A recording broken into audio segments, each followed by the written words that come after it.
আজকে আমি ভুবনেশ্বরনগর শ্রীকুনা জেলা পরিষদ আসন থেকে নির্দল কংগ্রেস সমর্থিত নির্দল প্রার্থী হিসাবে বিজয়ে হয়ে এসেছি এবং আমার ভোটের মার্জিন আমি বিগত দিনেও বিভিন্ন সময় আমাকে জিজ্ঞেস করা হতো, আমি বলতাম আমার সঙ্গে কোনো কন্টেস্ট হবে না।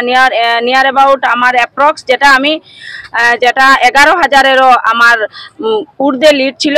আজকে আপনাদের মাধ্যমে আমি বিশেষ করে আমার যারা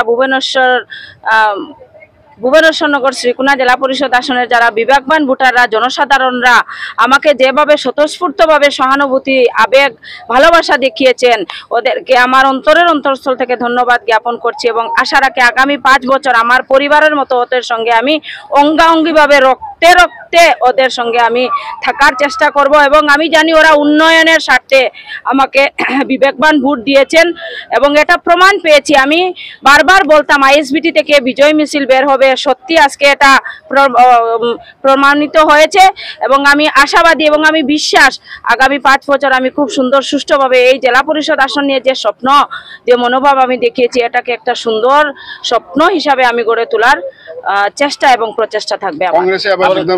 আজকে এরকম আমি কোনো স্টেটমেন্ট দেব না, কারণ আজকে বিজয় উৎসব আজকে সেলিব্রেশন করতে চাই গোটা ভুবনেশ্বরনগর শ্রীকুনা জেলা পরিষদ আসনের জনসাধারণকে নিয়ে আমার পরিবারের সঙ্গে ওরাও আমার পরিবার ওদের সঙ্গে আমি বিজয় উৎসবটা আজকে সেলিব্রেশন করতে চাই, উদযাপন করতে চাই। তাই আজকের দিনে অন্ততপক্ষে আমি এরকম কোনো কথা বলবো না। আপনি তো শুরুতেই বললেন যে কংগ্রেস সমর্থিত শব্দটা বললেন। হ্যাঁ, আমি কংগ্রেস সমর্থিত।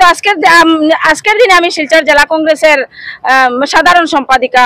জাস্ট আমি মানে আধা ঘন্টা আগে আমি বিজয় হয়ে বের হয়েছি। তাই আমার আজকের দিনে অন্ততপক্ষে মানে এরকম কোনো কিছু কথা বলবো না। আজকে আমি ভুবনেশ্বরনগর শ্রীকুনা জেলা পরিষদ আসনের বিবেকবান ভোটারদেরকে আমি সময় দেবো। আগামীকালকের জন্য আজকের দিনে আপনি বলছেন না, আগামীকাল যখন আপনি শিলচর শহরে আপনি দুটো দলের রাজনৈতিক দলের অফিস রয়েছে, কংগ্রেস দলের অফিসে যাবেন না বিজেপি দলের অফিসে? আমি রক্তে মাংসে কংগ্রেস, আমি কংগ্রেস করব, আজীবন করে থাকবো, এটাতে কোনো দুরায় নাই।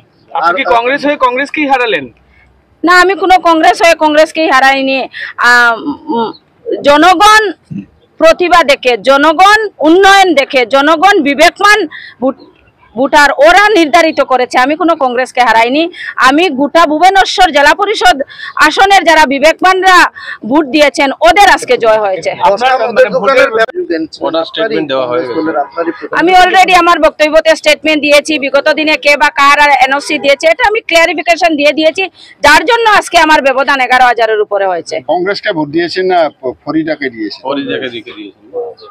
আমি দেখুন আজকের দিনে আমি চাই না কিছু বলতে, কিন্তু ভুবনেশ্বরনগর শ্রীকুনা জেলা পরিষদ আসনের বিবেকবান ভোটাররা ফরিদা পারভিনকে এবং উন্নয়নের স্বার্থে ভোট দিয়েছেন।